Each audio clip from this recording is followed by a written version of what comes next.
Coming up on this episode of Nintendo Cartridge Society, we perform a 21 Fizz salute to Flames of Fate. To restore your life, shout in front of the church, so the Nintendo Cartridge Society shouts in front of the church with you.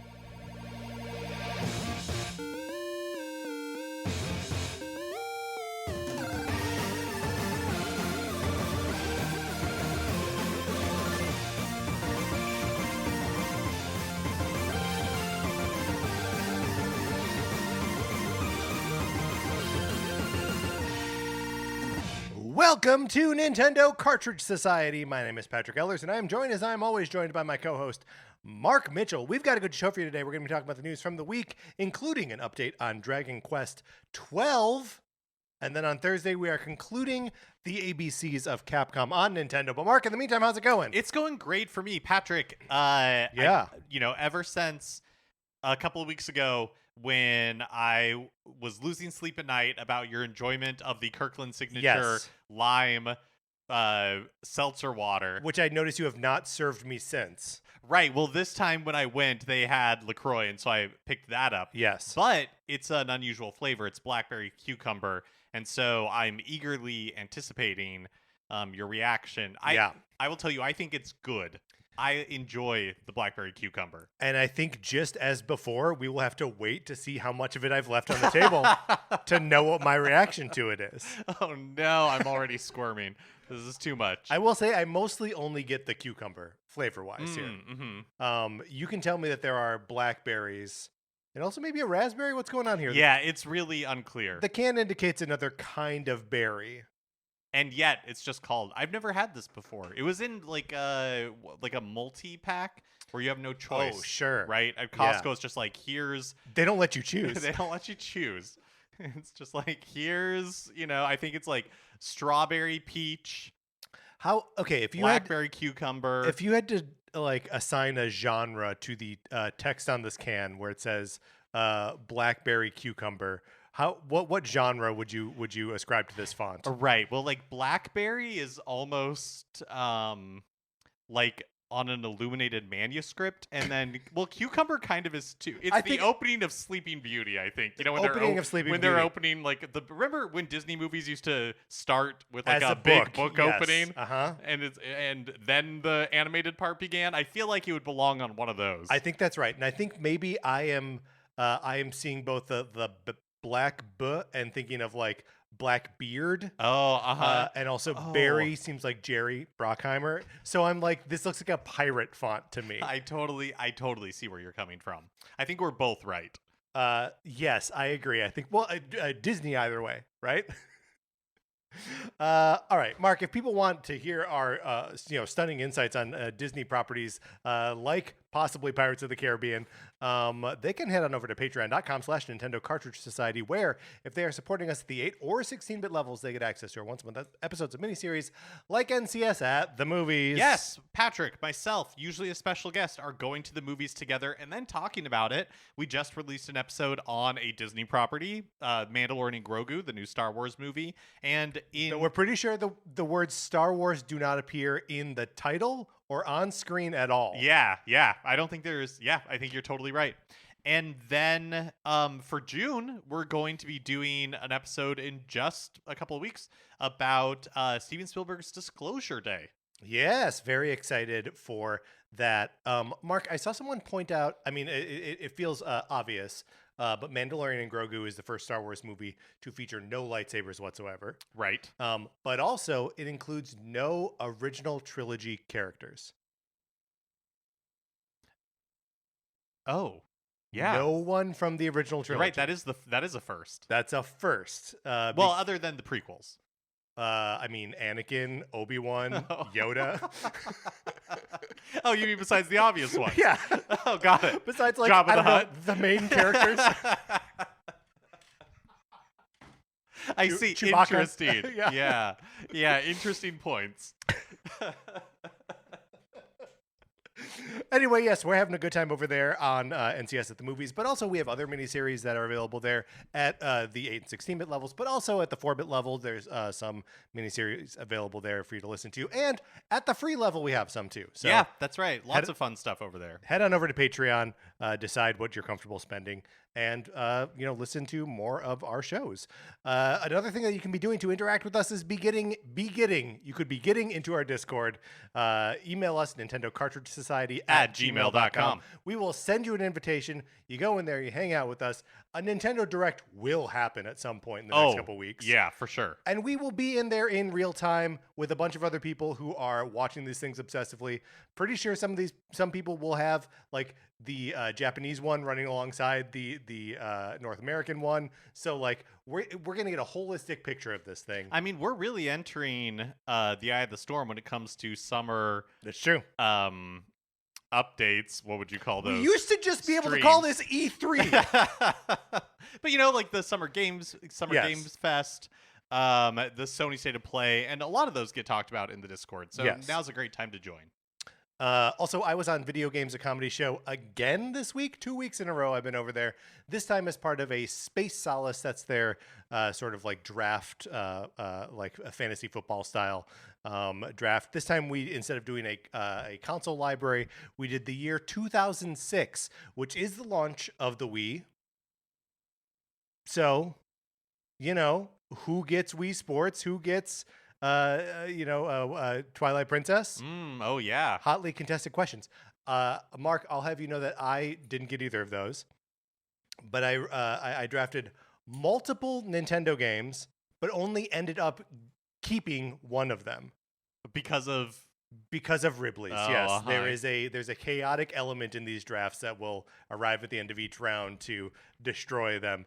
So you were a Ripley target multiple times. Twice. That's rough. And I'll spoil it here. I drafted and then lost Elite Beat Agents. Oh. I did not feel good about it. Those are always a lot of fun. So yes. If you've never listened to one before, definitely go check them out. Video Games, a Comedy Show. All right, Mark, let's get into what we've been playing this week.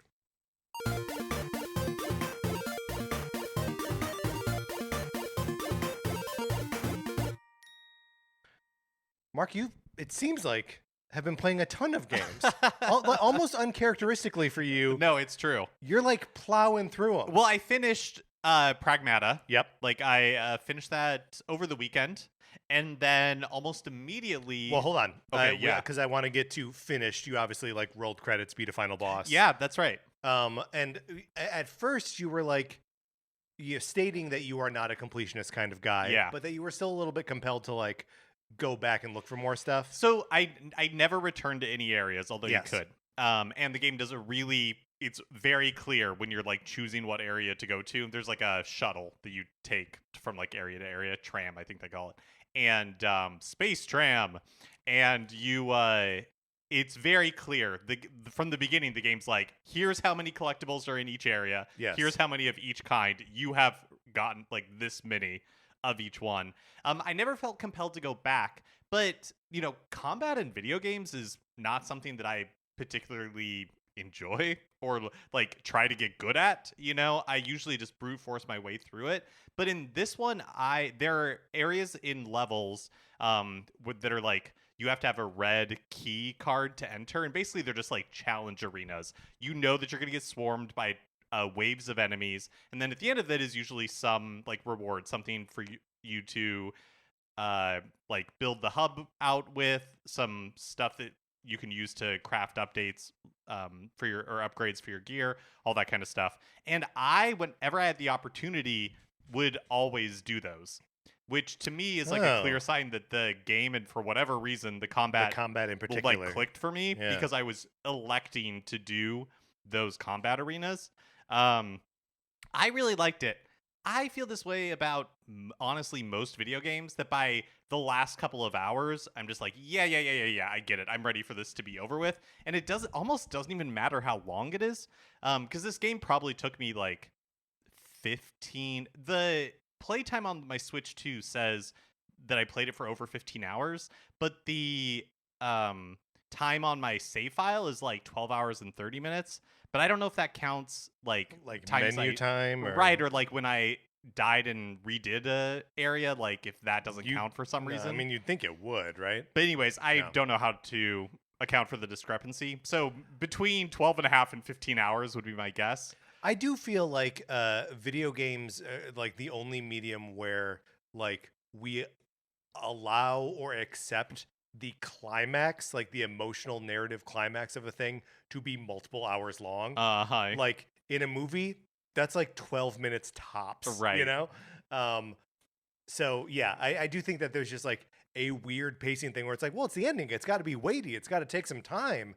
But it's like, we're not meant to be at that high of a narrative emotional level for that long. And I think also because the beats of an end of a video game are so like expected, kind of like at this point. You fight the guy gets big. You fight Yeah, the big no, guy. exactly. You fight it again. Yeah. There's probably a different gameplay mechanic in that second part. Right. Like, and also And then you gotta get out of a place that's imploding. Yes. And in like sometimes you're gonna walk real slow. Video game creators, stop making us walk slow for narrative reasons. No, make me walk faster. Just come up with a narrative reason for that. Please stop making me do that. It drives me totally bonkers. When you're just like, I get it. I've seen this a million times. This, but I understand. Every video game is probably somebody's first video game. But So story-wise, I really like the connection between the two characters. I thought that was done really well. The overall story is very familiar. It's not bad, but it's very familiar. And so when the game is like playing through those beats, luckily you can skip the cutscenes. But there were parts where I was like, I don't want to skip this. I just want it over faster. I really missed what they had in Final Fantasy VII Remake, which is like, I will watch this, but at 1.5 times speed. Yeah, sure. Or I will watch this, but at 2 times speed. I think that kind of thing can be especially frustrating when you are clicking with the combat and you're like, yeah. Like, I do want to know what's happening here, but I would also like to be swinging a sword around while finding out about it. Exactly. Yeah. All of those complaints aside, I really had a great time with it. I think the game does a really good job of like each area introduces a fun new enemy or mechanic or changes it up just enough that you never feel like, even though the enemies themselves, I don't know, there's maybe like 8 different kind that you will encounter. They mix it up enough with different variables, different environments that you're like, okay, this is really fun. Yeah, I mean, I really had a great time with it. I really like Pragmata. It is interesting, and I wonder if this is just like part of the genius of Capcom, but like thinking about how like the Resident Evil series like made their bones on like basically having 3 enemy types, right? Like zombie, dog, hunter, end of list. I guess spiders every now and then, it's just very interesting that like, and then they're like, and in the second game we're introducing lickers. That's it. No more new enemies. Just very interesting in that regard. So you finished Pragmata. Yeah, I finished Pragmata, and then almost immediately started up, like a day or two later, started up Indiana Jones and the Great Circle. Which again, are you still quite early in that, or? Yeah, I'm maybe, I don't know, an hour and a half in, something like that. So the intro to the game, kind of like the tutorial. I don't know if you know this or not. I did not know this going in. Yes, I did know the this. opening sequence to Raiders of the Lost Ark, essentially. Right. Yes. Up through like the giant ball chasing you. Mm-hmm. That's like the conclusion of the sequence.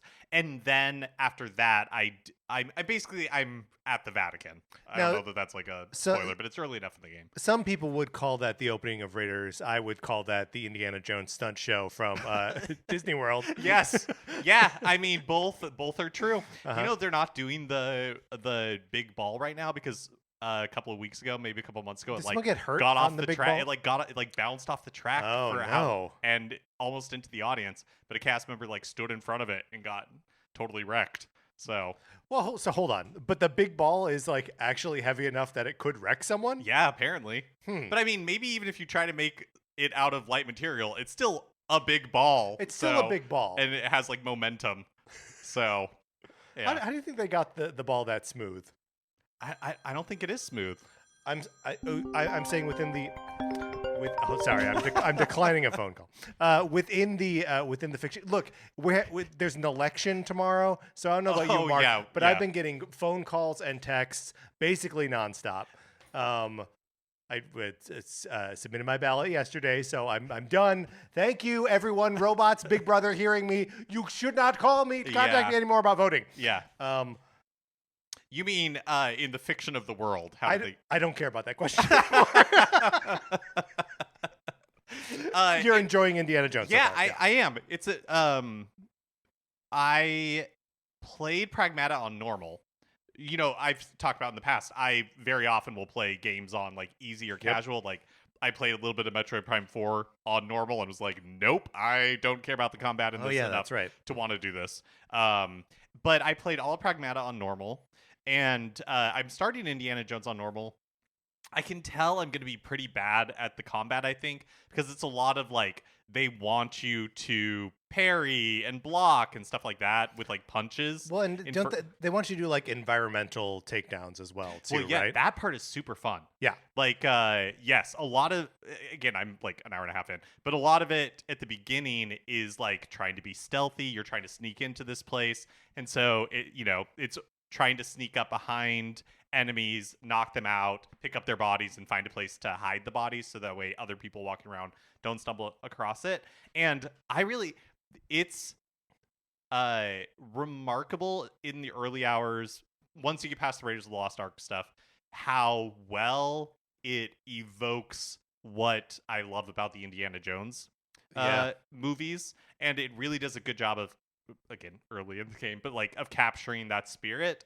Like there's like a map sequence, and it's all just really good. I'm really enjoying it. I can't wait to get back to it and play some more. That's very exciting. I guess we will stay on the topic of whip-wielding adventurers, and I'll say that I've started Mina the Hollower. Oh, nice. I have had like regrettably little time to play. You and I were both. We had a recording on Saturday, and then we were playing some tabletop games, and on Friday I was on Video Games and Comedy Show, and then I spent most of Sunday readying my house for visitors. But in the hours where I wasn't doing those things, I was plugged into Mina, which is great. I'm loving it. The world of Mina the Hollower is so well realized and is populated with like every screen that you go into that isn't like full of combat encounters has got like a bunch of characters that like you meet early on and then sort of like disperse throughout the map and have their little personalities, their little things that they're interested in. And the game has such a like understated but smart sense of humor about those interactions. So all of that's fun, but also just the moment to moment combat and exploration is incredible. Like I'm having a really, really fun time. The game is not like you can. So the premise of Mina the Hollower is that you play as Mina, who is an adventurer / scientist who developed this like system of generators to power this island. And so everyone on the island owes their prosperity to the electricity generated by these generators. Something has happened to the generators, and you've been called back to the island in order to fix them. Oh. So it's like you know where the generators are, but there's no in-game map, and so you sort of have to like take it from either street signs or there's a newspaper mechanic in the game where you can read the newspaper and it says like this happening in this direction on the map, and like there's just like little updates about things that you've done or things that are happening in the world for you to investigate. Which is cool and like fun, and it has some like it shows some of your stats if you scroll down deep enough in the newspaper. So I have yet to like get lost in it or get like super stuck on a boss. I've died, but like you just respawn, walk your way back up there, and fight again, or you go grind it out somewhere else and then take on the enemy. I'm having a blast. I've restored one generator, the first generator in the crypt, and I'm am on my way to I'm exploring the swamp area, which is where I could be approaching these in any order, but this is sort of the order that it encourages you to go in. And so I'm headed towards the second generator right now. Can I ask, like, how much like Zelda is it? How much like a because I feel like I've seen conflicting things. Like the elevator pitch seems to be, Yacht Club does Link's Awakening, but then it seems maybe like superficially it is that like it looks like that, but it sounds like combat and all that kind of stuff is way more important than it usually is in like a Zelda game. It is, but like I don't feel like a Zelda game, especially like those top down ones, because it being like that does sort of evoke original Zelda, Link's Awakening, even A Link to the Past, and I feel like you can very easily get into a situation where you're like, oh, I'm in Death Mountain, and like the enemies here are hard, and I did not properly prepare for this. And it's like you're in those scenarios, but your toolbox of combat skills is so much bigger and more varied, right? And like, yeah, combat is more prioritized, but it,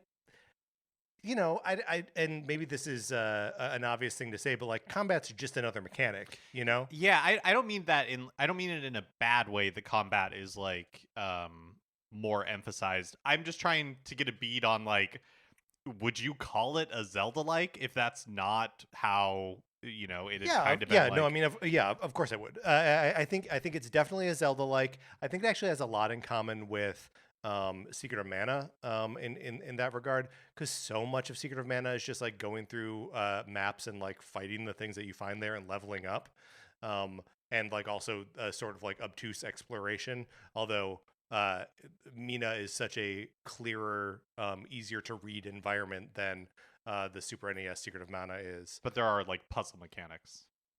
Yeah, I mean a little bit. I would say that the puzzles are more combat focused. Just like remember when I think it was our conversation about we were ranking the Resident Evil protagonists with Charlie Mihalik, and Charlie pointed out that a lot of the combat in Resident Evil 4 is sort of that replaces the puzzles from previous games, because those encounters are a little bit puzzly. You have to figure out like how to prioritize and take guys out in this room. I feel like Mina's pretty similar, that you have to decide what trinkets you go in with that like provide you with additional like buffs or abilities, what sub weapons you have with you, what your main weapon is. And like, yeah, it does all come down to how well are you executing on those things.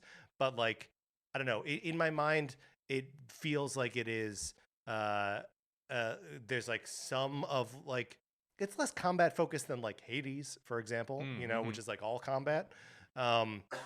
So yeah, it's definitely a Zelda-like, but it is more than that. I'm really excited to check it out at some point. I bought it. I wanted to show my support for Yacht Club. Spending a lot of money on games lately. You must be. It rocks. The music is great, and I'm just really having a blast with it. I'm so happy to see it being so warmly received, because the Yacht Club is an important studio to me. And I like the game, so I'm glad other people are enjoying it too. Pictonico? Oh yeah, I downloaded Pictonico when it was released last Thursday, I think, and have played a little bit of it. I've also played a little bit of it, but just the free part of it, which is almost nothing. Oh yeah. Yes. I've got friends coming in town this weekend, and I'm just going to then I'm going to buy the rest of it and just start taking pictures, because yeah, then they'll be in the games. I bought one of the packs. So they're called volumes. Oh, volumes. I bought one volume. I bought like the $8 one or $7 one or whatever it is, and then the $8 one. Then the other one is $6. And I figured I would just play the $8 one and then see how I was feeling. I guess at this point I've probably played it for like all told maybe 30-45 minutes. It's totally WarioWare, but with your photos, and the photo selection works really well. Yeah, I found that too. So I at first was like, I'm going to tell it which pictures it can use. And then I was like, you know what? Forget it. Just use them all. I don't care. Yeah. And it's slowly as you're playing the game if you have the game open, it will, if you give it access to everything, it'll like crawl your library. And for me, it's like 20,000 photos or something like that. So it's very slowly making its way through that because I haven't had it open for the hours it'll take for it to do that. But already it seems like when it's doing that, all it's doing is scanning for faces and then grabbing that face. Yeah, but it does storing the face. That could be true. But it does show you what photo it comes from. Yeah, that is true. So like I don't know exactly what they're doing, but also it does use more than just faces. So I have encountered a few games where it's like asking you to complete a puzzle or something like that, and it will be like something from the background of a photo, or if I was taking like a still life, essentially like a photo of food, that could show up there as well. Yeah, interesting. But I think it does a really good job of choosing the photos. In my experience, it has not pulled any like, because my phone has a shocking number of just like screen grabs of like basically anything, right? And it's just like, I'm so glad that it knows to ignore those. Yeah, totally. And it's fun the way it uses it. The volumes don't seem to have a specific theme or anything. It's not like this one's the birthday volume and that one's the pet volume. It's like, no, it just seems like random assortments of games. And really, they feel so much like WarioWare. I mean, it is developed by Intelligent Systems, who I think has developed all the WarioWare games. Yeah.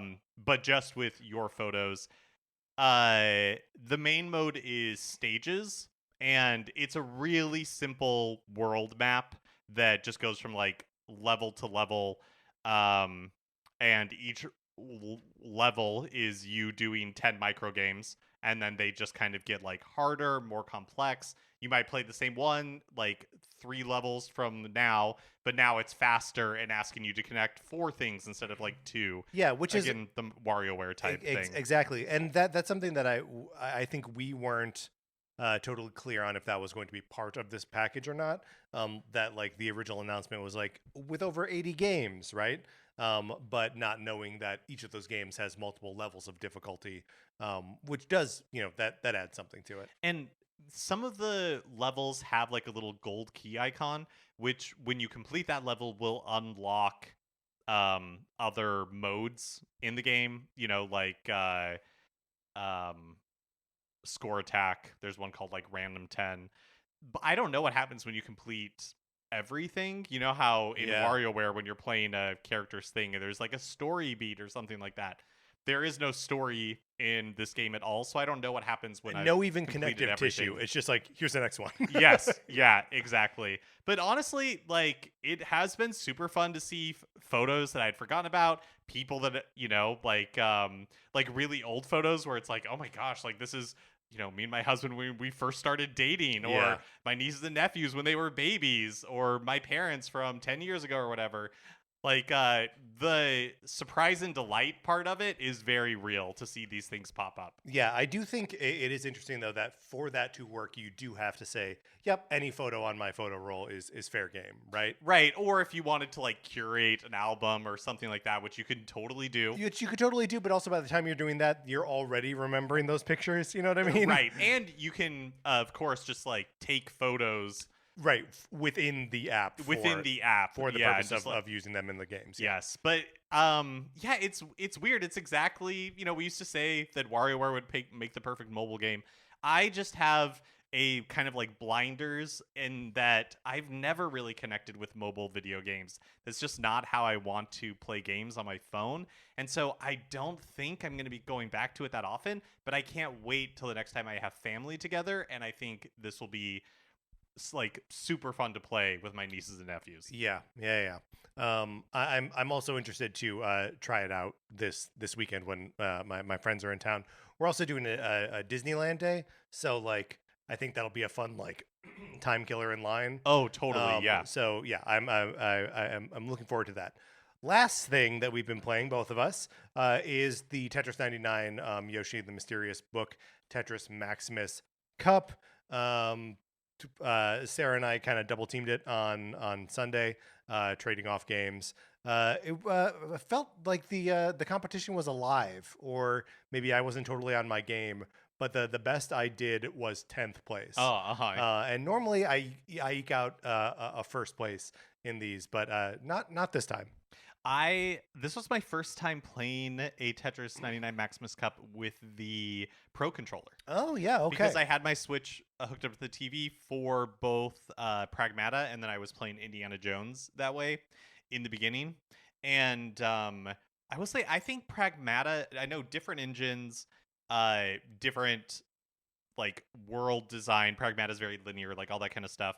But I think Pragmata runs better than Indiana Jones does.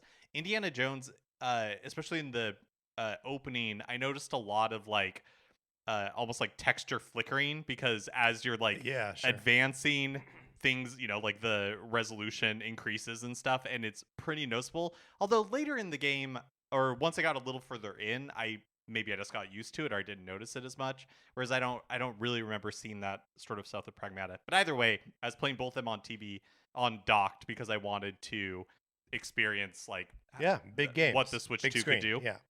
So I switched to playing Tetris 99 Maximus Cup, and I was using the Pro controller, and I think that D-pad sucks for Tetris 99. It's a little bit of a problem, yeah, because you will get some of those phantom drops. Yes, that was happening all the time. Yeah, it will trigger. There is a setting within Tetris 99 where you can turn off the automatic drop by tapping up on the D-pad, but it's like if it senses that it's not a pure up, that it won't drop. Oh, yeah, that would make a huge difference, because I think I was just like the mashing. It was basically like a diagonal, essentially. Right, it'll read a diagonal as a drop. So yeah, that is a setting that you can change. Okay, that's good to know, because I ended up undocking it and playing it handheld. You can just take the Joy-Cons how off, I was no, I ripped it out of the dock. And because I was feeling so frustrated. Yeah. And also, like, I was used to playing on the Joy-Con, and the Joy-Con like has such a clear definition between totally the they're four separate buttons. Yeah. That I'm glad to know it wasn't just me, though, because I was like, oh, maybe I'm just not used to playing on the D-pad because it was my first time, which I'm sure factored into it. But also, I just think that it's not a good setup for Tetris 99. It is not. Until we, I think it was, that they added later, was that setting. But check that out just so you can use it in the future. I will say, I did not find the music in this Tetris Maximus Cup to match the charm of the music in Yoshi and the Mysterious Book. Oh, I was going to ask you about that. Because it was a little annoying, wasn't it? Yeah. That's consistent with my experience of Yoshi as a series, that the music is a little annoying.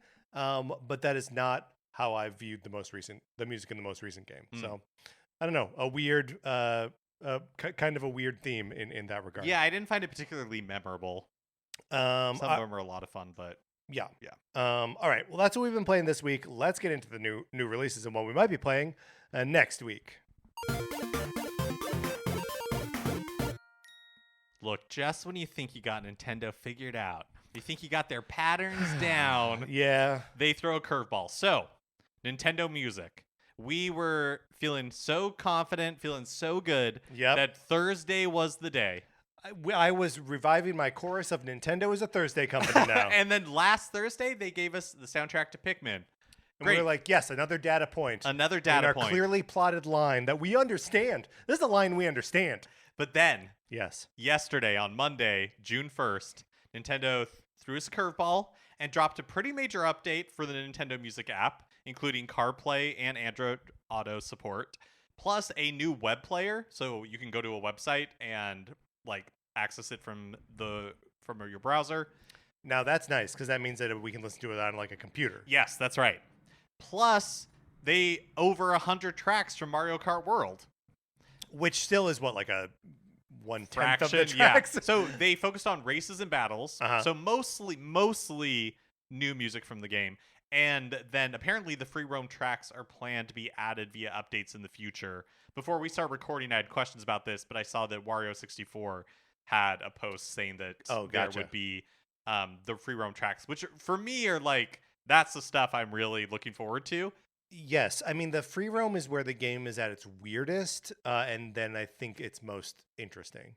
But yeah, like I bet we go back to Thursdays. well, on Thursday, wouldn't that be the Switch 2's 1-year anniversary? Or Friday, right? Friday's the 5th. Oh yeah, so it'd be Friday in Japan. Yes. Right? Mhm. So it's interesting to me that they dropped this on Monday rather than wait until Thursday. Yeah, I mean we've had Nintendo Music for a little bit longer than we've had the Switch 2, but yes, I agree. It's all of these any anniversary of any kind is like close enough. It's like, are we within 20 days? Right, right. Well, maybe they'll add some free roam tracks on Thursday because it'll be the 1-year anniversary of Mario Kart World, Mhm. or maybe not. At this point, I don't know what to think anymore. Other new releases on Wednesday, Final Fantasy VII Rebirth is released. Which I can't believe we're here already. I know, all like 110 gigs of it. I had it pre-ordered, and so yes. my Switch 2 was like, I'm going to start downloading this. And I was like, no! No, don't do it. Don't I do will it. tell you Yeah. when to download. Uh-huh. Is Pragmata still sitting on your Switch too, or It did you kick it off already? But for Not no for particular long, reason. Yeah. And then on Thursday, Donkey Kong 64 is arriving on Nintendo Switch Online Plus expansion pack. But crazy. This is one that we've been asking for a long time. Mark. Yeah. And since it's coming out on Thursday, that will be the last first-party game that comes out in any capacity in the first year of the Switch 2. Oh, there Yeah. you go. Yeah, I don't know why. For some reason, I was expecting them to hold it for some sort of like bigger marketing beat. Remember when we had that? They were like, "Here's a bunch of rare stuff." Yeah. A couple of years ago. Yeah. But no, they're just like it was just kind of a random Wednesday or Thursday announcement, whenever it was. I mean, it has been a minute since the last Nintendo 64 update. Like I think it was that like Rayman 2 and Tonic Trouble towards the beginning of the year, maybe February. So like I think they are just like, oh yeah, shoot, I forgot we need to do this. We need to put out Nintendo 64 games, and then they did. At this point, have we accounted for all of the major like Nintendo first party releases? Super Smash Brothers Oh, of course. and Diddy Kong Racing are the two big ones that jump to mind for me immediately. But I'm sure there are others. We don't have Banjo Tooie, right? We do. Oh, we do have We got Banjo-Tooie. both of them. Yeah. Oh, I didn't realize that. But we don't have like Conquer. Right. But yeah, I don't know. It's I do wonder how long they are going to be supporting that. But Well, we'll since see. it has been a while between Nintendo 64 releases and a while since like Genesis releases. I think we're so- probably done with Genesis releases. I just hold on. I'll pull up the spreadsheet. You keep going down the new releases. Well, the only other one is one you highlighted, so you're gonna have to speak to it. River City. No, you got to do Saga it. You're on your own. Journey to the West, also releasing on Thursday. Yeah, I don't know why I highlighted that. It was another River City game. So that Kunio-kun, that Yeah, what's the framing that device of franchise. this one? Yeah, I don't know because the Journey to the West makes it sound like it's Yeah, like the Monkey King stuff. yeah. It looks like it is. Looks like it might be Monkey King themed. Okay, so we have not had the last Genesis games that we got. Hold on, is that correct? No, got to go later. Genesis. Here it is. The last Genesis games that we got on the Nintendo Switch Online was over a year ago. So April 11th, 2025. Okay, yeah. So I guess there is precedent for just being like, I mean, they haven't officially called it, but just being like, yeah, we're done. This library is not going to get more games. Yeah, I think Yeah. that's right. And honestly, it could be just a matter of time until the Genesis games are gone. Yeah, that's totally true. I mean, like, how are people playing it? I guess because they must be paying someone something to have those games available for Right. ostensibly free. Right. And you would think that it's not, even if they locked it up for a while, it's not in perpetuity. Yeah. So, yeah, Right. interesting. All right, well, those are the new releases. Let's close this segment out. Which brings us to a regular segment on our show. It's time for 433. In 1952, American composer John Cage wrote a piece called 433, wherein a performer or a group of performers didn't play their instruments for 4 minutes and 33 seconds. For the purposes of this show, our instruments are talking about Nintendo. So, for the duration of one performance of 433, Mark and I will talk about something not at all Nintendo related, thus fulfilling the contract of the piece. Mark, we're in a kind of a movie mood right now. Let's do a summer blockbuster temp check. All right. You've got it prepared for us, so why don't you walk us through it? Okay. Walk us through it. Yeah, I just want to highlight some of the big blockbusters coming up and see how we were feeling about them. I do feel like this is the first summer in a while that is really... There's a lot of heavy hitters. Yeah, we're post-COVID, we're post-strikes. Like, I think we're, genuinely to a place where there is a lot of big stuff coming out, and sort of beyond that, like, the little stuff is doing good right now. Right. Yeah. Backrooms and Obsession both beat Mandalorian and Grogu in its second week. So, like... Yeah, and, like, Backrooms made almost as much money in its opening weekend as Mandalorian and Grogu did. Right. Okay. June 5th, so this Friday, Masters of the Universe and Scary Movie. Scary Movie I grow less interested in with each trailer that I see. There's a part of me when it was first like revealed where I was like, oh, that's fun that they're like reviving an old like comedy franchise. And then I was like, wait a minute, I don't like any of those movies.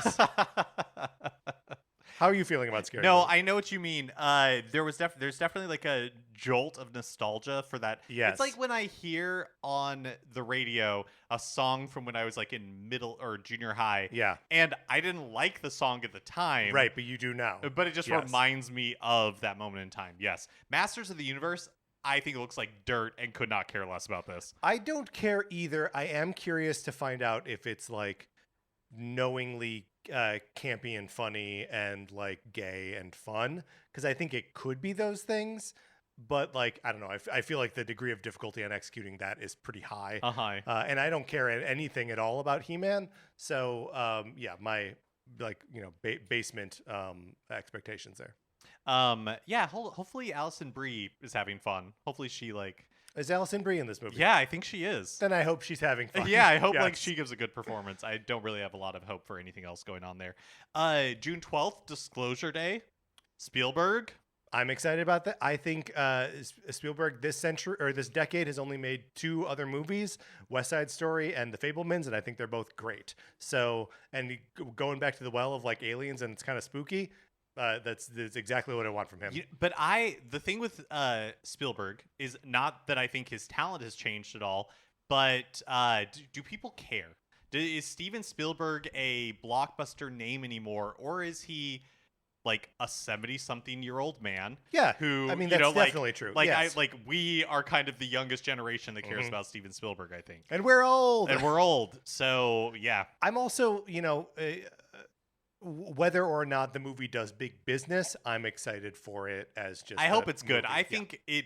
Honestly, the trailers don't look that good to me. Oh, I'm very. I've actually gone on a little bit of trailer blackout because I'm like, I want whatever it's hiding to be a surprise to me. Yeah, I've just seen I think that first like reveal trailer, and I don't know, it seems off-putting to me. So I guess we'll see.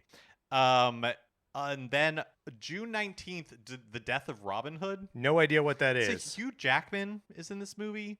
Yeah, I don't really know either. I'm looking at the Wikipedia premise. An aged Robin Hood grapples with his past life of crime and murder while in the hands of a mysterious woman after being critically injured. I don't need to explore Robin Hood. I don't care. Yeah.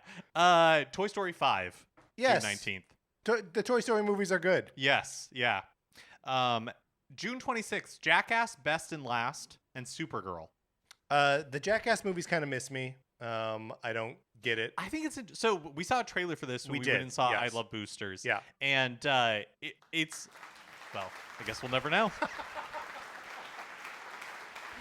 All right. We were accompanied today by pianist Ji Liu. Mark, let's get into the news. Oh, no, I'm cueing the wrong thing. I was talking too fast. Mark, let's get into the news. Lots of enthusiasm for the news. That's something we could explore, having a laugh track like a sitcom does for our podcast, so people could like applaud every time the news Oh yeah, sure. opens the door, Yeah, comes yeah, into the yeah. apartment. I would be worried about having a laugh track though, because then there would just be lots of dead moments where there was no laughter. I'm not interested in that. Yeah, that's a good point. We could just have like a bed of laughter that kind of Oh, sure. Yeah, like we're recording throughout. in a laugh factory or something. Mm-hmm. Not the Laugh Factory, mind you. No, a laugh factory. Like a place where they construct and assemble laughs. Yes. Yes. Dragon Quest 40th anniversary stream happened last Wednesday, hosted by Dragon Quest XII producer Yosuke Sato and series creator Yuji Horii.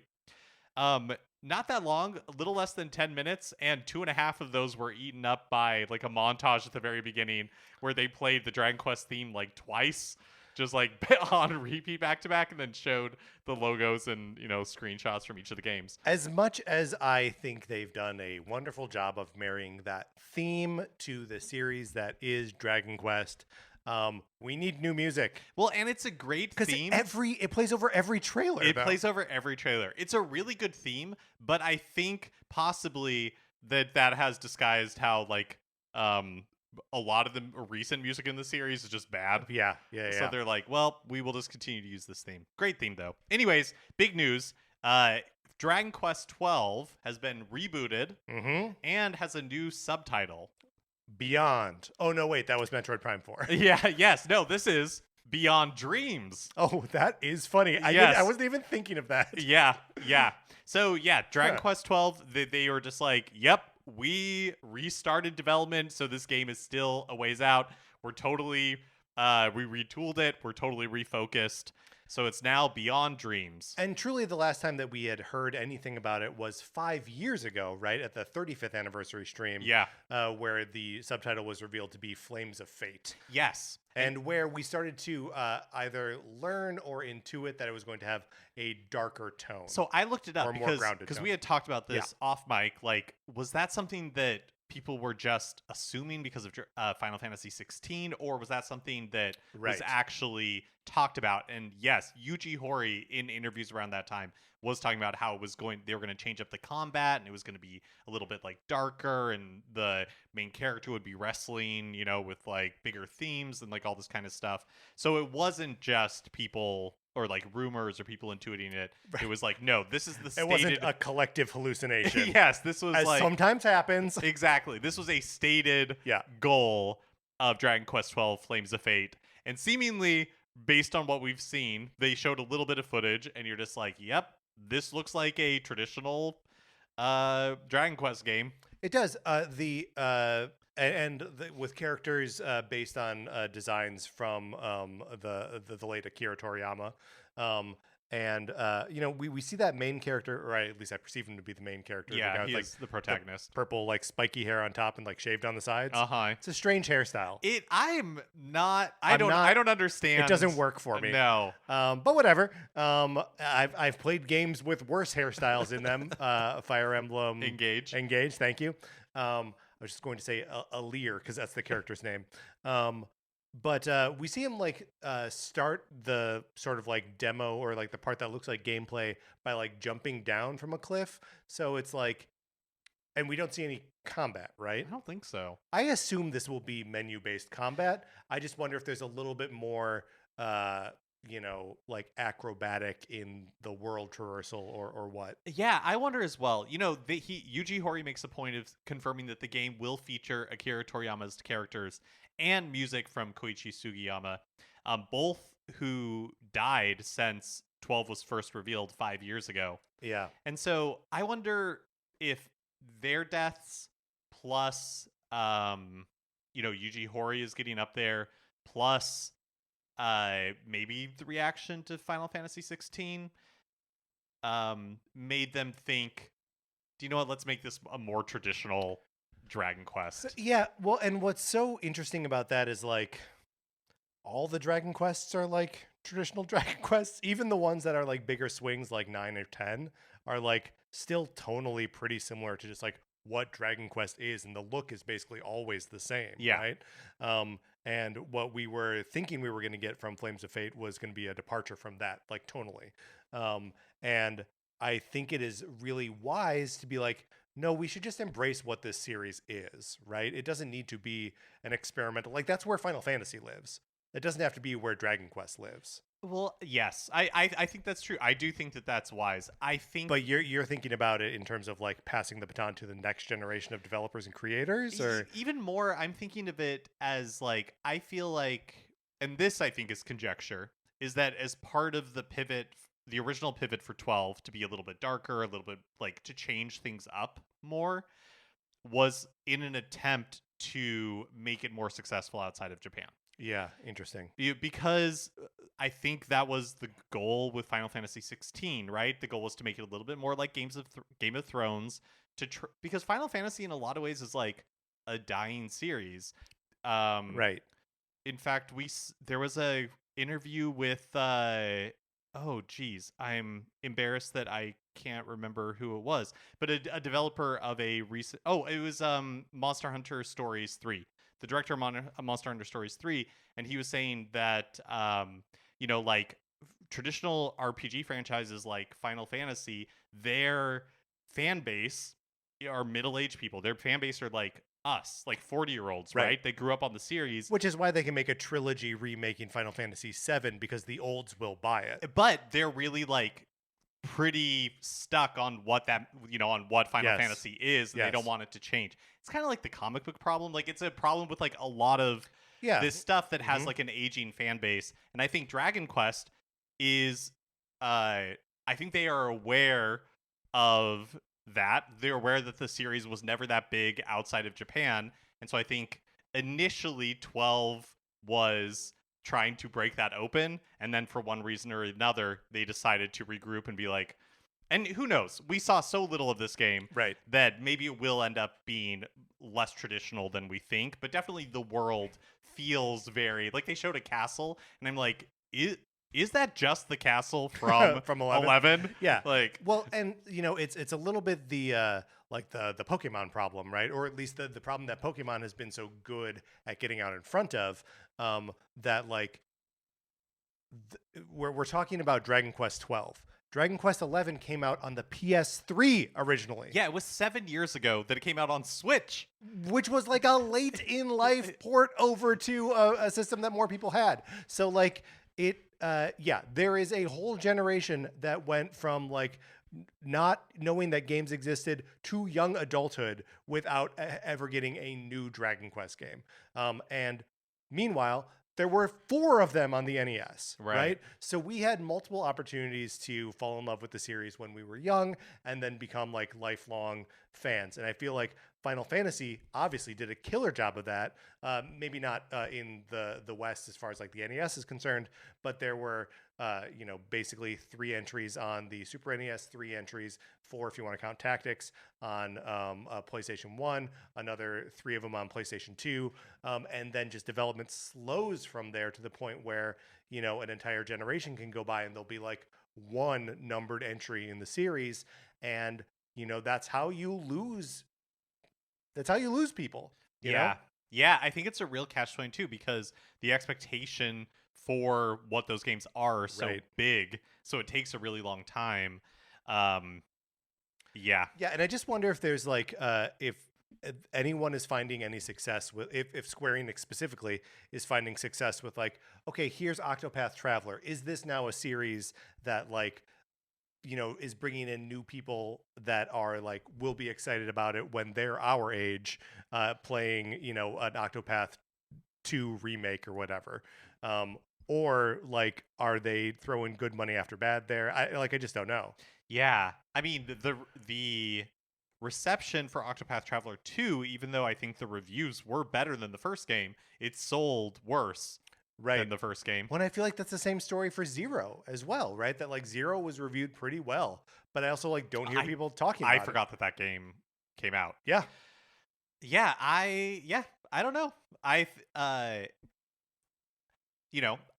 like the Dragon Quest series, so I'm excited for what Dragon Quest XII is, but I think if their goal was grow this beyond the traditional fan base, that I don't know what it would take to accomplish that. And at what point do you just say, I mean, honestly, at what point do you just say, okay, this franchise is not going to grow anymore. We need to be investing in new ideas, new franchises, or just budgeting for this game accordingly. Yeah. Right. That like we know the ceiling for a Dragon Quest game is X, and so let's budget a game based on that projected number of sales.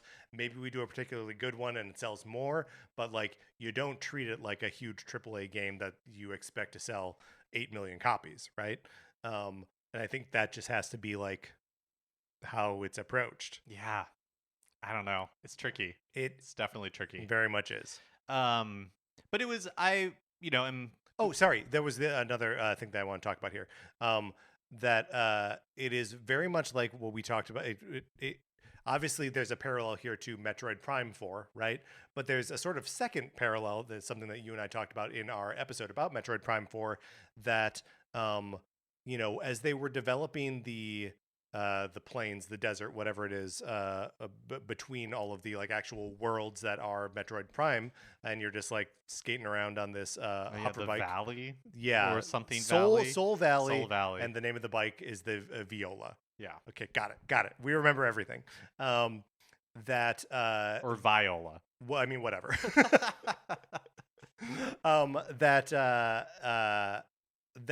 was chasing some like sort of trend of like an open world exploring space, and as they got deeper, they either realized that that trend had passed by the time that they were leading up to actually putting the game out, or they didn't really have ideas or the juice to fill out that space in the way that it would have required. And so it just feels like a weird vestigial thing that's on there. So weird that Metroid Prime 4 was rebooted and then like has a piece of it that like should have also been rebooted, Yeah. And all in the name of, in the second case, in the name of like chasing a trend, which is a little bit like this Dragon Quest XII thing where you're like, they're just chasing the trend of Game of Thrones, which is now like, I think people are excited about Night of the Seven Kingdoms, but like there could not be less enthusiasm for the third season of House of the Dragon, which is coming out this summer, right? And it's just like, collectively, are we a little bit over Game of Thrones? I don't know. Right. Anyway, that's my point. Is that like I just want there are when these game series are like straying off their target, off of what they know themselves to be, to chase a trend. That just feels dangerous because game development is so slow. Yes, totally. Because like again, Final Fantasy 16 came out in 2023. Yes. It's already basically 3 years old. Yeah. I think it was released in the summer. And so Yes. Final Fantasy Dragon Quest 12 would already be like 3 years late to that if it were releasing now. You know what I mean? And I bet we don't hear anything about this game for at least 3 years. Yeah, I wonder. Because again, they were very clear that they restarted development. And so although we don't really know when necessarily. That's true. Yeah. But it's not like they didn't show a ton of it off. Like No, they weren't did like, not. and here's the fruits of our labor. Right. And here's the final boss fight. Exactly, yeah. So no release window, nothing like that. They did, however, show off a new Dragon Quest Monsters game. Dragon Quest Monsters: The Withered World is coming soon. Follows dual protagonists Bianca and Nira from Dragon Quest V, Hand of the Heavenly Bride. I mean, another move that just feels like I don't get what they're doing. I get that when they do these Dragon Quest Monsters games, because there was the one from a couple years ago, right, that had Eric and his sister Maya, maybe, from 11. And it's like, okay, that makes sense to me because I think people have played 11 and people have played 11 on modern hardware. Can you play 5 on a Switch or Switch 2? I think so. I think it was like a 3DS remake, possibly. Okay. I don't know. I'm not sure. Ago, right? Yeah. Especially because Dragon Quest Monsters feels like it's like their Pokemon. Kinda, yeah. So it's kind of like their Monster Hunter stories. You know what I mean? Originally aimed at a younger audience. Like this feels like the one that could be a gateway to Dragon Quest. Right, but using characters from a game that can't be played on any of the current systems, which is alarming when you can play like nice, shiny, new-ish versions of 1, 2, 3, 7, and 11. I do think, I mean, to that point, I do think they, in the same way that Nintendo has like a Zelda thing every year, Yeah. Square Enix does a good job of having That's Dragon true. Quest stuff. So if you're a fan of the series or you're intrigued by the series, there's always a gateway for you into the series. But yeah.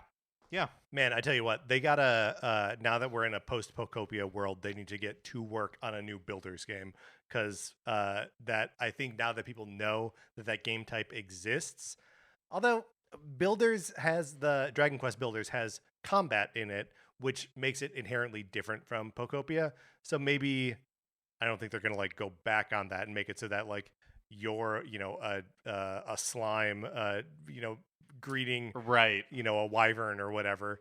But maybe they will. I don't know. Also, Pokemon just has I know. the killer app of all the Pokemon. It's true. You know? Not in unbeatable cast. Not in the stream, but also announced on Wednesday is Dragon Quest XI's Echoes of an Elusive Age Definitive Edition for the Nintendo Switch 2, which we had seen a rating for not that long ago.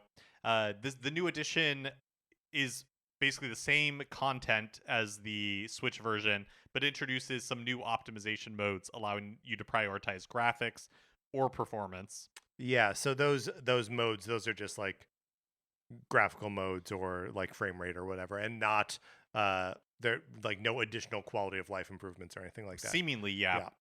It'll be $40. Releases September 24th, 2026, which is like almost exactly 7 years since it was originally released on Switch.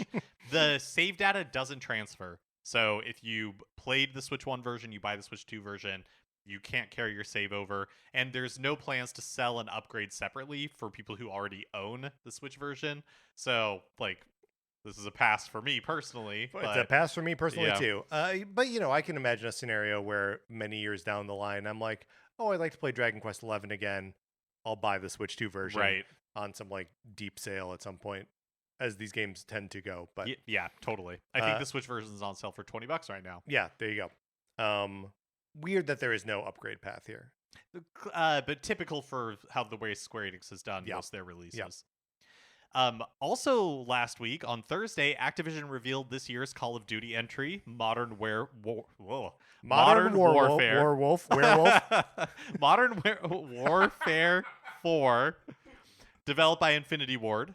And as part of that reveal, the game was announced for Switch 2, day and date with the other versions, October 23rd. Will include crossplay and cross progression, mouse mode support on the Switch 2 version. Sure. And remember, in 2022, Microsoft entered a 10-year commitment to bring Call of Duty to Nintendo as part of their attempt to close their Activision Blizzard merger. But that's just like a memo of agreement or whatever. We don't know how like binding of a document it is. It was something that they presented as like a pledge in order to, not appear to be a monopolistic takeover of the video games industry. Yes, yeah, because there was one of the things that they really wanted to show was that we will continue to put Call of Duty on any system. And we're even going to extend that to Nintendo, which they hadn't done previously. Right, so we don't know, we don't know the details of that agreement, only that the agreement exists. And this is the first year that Call of Duty will be on any member of the Switch family.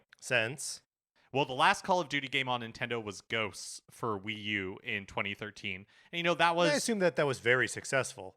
That was a typical Wii U third-party port where it didn't get the DLC. I think it had all of the original modes, but anything that was, added later did not come to the Wii U version.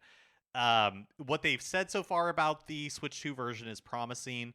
And, I personally will probably be picking this up. I used to pick up it's been many years since I did. The last Call of Duty I played was Black Ops 2, which was probably 2011, 2012, or maybe even 2010.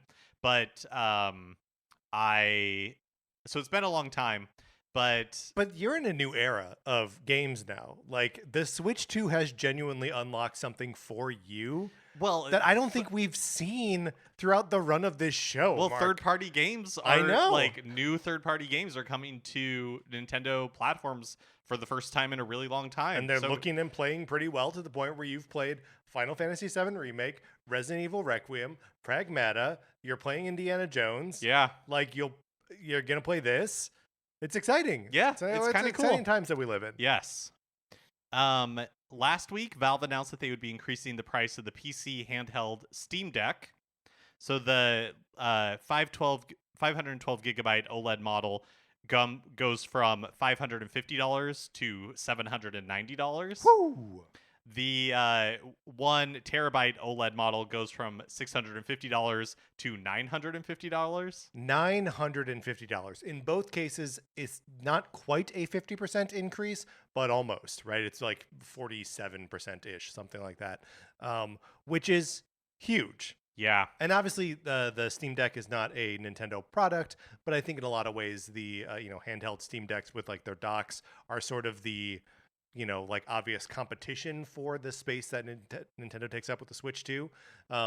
And the Switch 2 is getting a price increase of $50, which is like 12%, and in September. But now we had said when that price increase was revealed that like we had been living on borrowed time for the old price. Are we going to be living on borrowed time for the new price, even by the time we get there? Who knows? I kind of feel, we know because Nintendo told us that the $50 price increase does not cover the cost of the increased price in components. But I think the difference in why you see such a huge jump for the Steam Deck versus the more measured step that Nintendo took is because Valve does not need this. Valve does not, you know what I mean? Like, the Steam Deck is a hobbyist thing. It's a niche product, certainly. Like you couldn't even buy it. Like, it was sold out when they announced these price increases, but it was sold out anyways. You couldn't even buy one at these new prices. Right. Isn't it like there's like 10 million of them maybe in the wild at this point? I don't know. I don't know how many they've sold. But yeah, you're right that it is a much more niche product, and like truly, Valve has the Steam store, so like all games on every platform that isn't an Xbox, a PlayStation, or a Switch they're getting a piece of anyway, basically. Right. But I guess on the flip side of that, they have this like Steam machine coming out later this year, right? Right. They have their like home console closely. Thing coming out this year. I imagine we'll hear more about it in like the coming week with Summer Game Fest stuff. Yeah, it's not a chill sign that those prices are going up so much. A 1 terabyte OLED Steam Deck, almost $1,000. Yeah, and you would, in some ways, you could argue that because they have the Steam store and Valve makes so much money that they could afford to subsidize the Steam Deck if they wanted to. Yeah, but clearly it's just not that much of an important business to them. Yeah, in some ways it does feel just like enthusiast tax, where they're like, the people who really want these things are going to spend whatever it takes to get them within reason. Right. And so they're just like, you know what? There's no reason to even come close to losing money on these things. Let's just charge what we think we should. And who cares? It's never going to be in every home anyway. Also, for like a terabyte of it's a lot of memory, internal memory. Like, I think those are going for $200 now. Like, if you bought a micro SD express card to put in your Switch 2 that is 1 terabyte, I think you're going to spend like $200, which brings the cost of it up to $700, not $500. So I don't know. But yeah, that just means there has been no consumer video game device that has not had a price increase, I don't think. Right. Well, and that all of them have had like pretty drastic price increases, with, I would say, the exception of the Switch. Right. Yeah. That like it's been an increase, but again, it feels measured by comparison. Yeah. Capcom has released a Resident Evil Requiem demo on Switch 2 that you can check out. The demo version allows you to play some of the game's early stages, but the save data from the demo version doesn't carry over to the full version. So if you bought it, you'd have to replay it. Early stages. So this is probably like the really bite-sized, like the quick switch back and forth. That would be my guess. You can get a feel for both. The digital version of the game is on sale right now for 20% off on the eShop. So it's $56. Yeah, I noticed through June 19th. Finally, the Summer Game Fest opening showcase is happening this Friday at 2 p.m. Pacific time. There was never a big Switch showing in past years, but we talked about improved third-party support. It feels likely to me that there will be more mentions this year. Yes, I agree. Better doesn't necessarily mean good, or robust, but I do think there will be more. Also, but counterpoint, there is, as part of the kickoff to the Summer Game Fest season, I think we have actually mentioned it already, but there is a PlayStation State of Play happening today, Tuesday. Yeah, that's right. At 2 p.m. Pacific time. I think there's a real-ish possibility that the third Final Fantasy VII Remake game gets announced and named here. And that's a game that will come to Switch too. Yep, totally. Will it come out day and date with PlayStation? I don't know. But like, so that's just a one data point. There could be just about anything announced that we could expect to see coming to Switch, just because that the walls have come down a little bit in these gardens. It sounds like Xbox is ready to erect those walls, and PlayStation will follow suit. A couple of years behind, because that's what they do. But yeah, I think it's still totally possible that we see a bunch of games that will be playable on Switch 2 announced within the next week. All right. Oh, and I will be probably in the Discord chatting about that one live as it's happening. So I will see you guys in the Discord. If you're not there already, email us, Nintendo Cartridge Society at gmail.com. We'll add you. I'll go through the emails like right before it starts and start adding people. All right, Mark, let's get out of the news. Okay, that's going to do it for this episode of Nintendo Cartridge Society. I just mentioned the Discord. Join the Discord. Anthony DeLuca made our logo. Our theme music is provided by 8-Bit Betty. You can get more of his music by going to 8bitbetty.com or by listening right now. For my co-host, Mark Mitchell, this is Patrick Ellers saying thank you for listening. And look, I'm not blowing up your phone right now. I'm not texting you, but do vote today if you have an election. All right, see ya.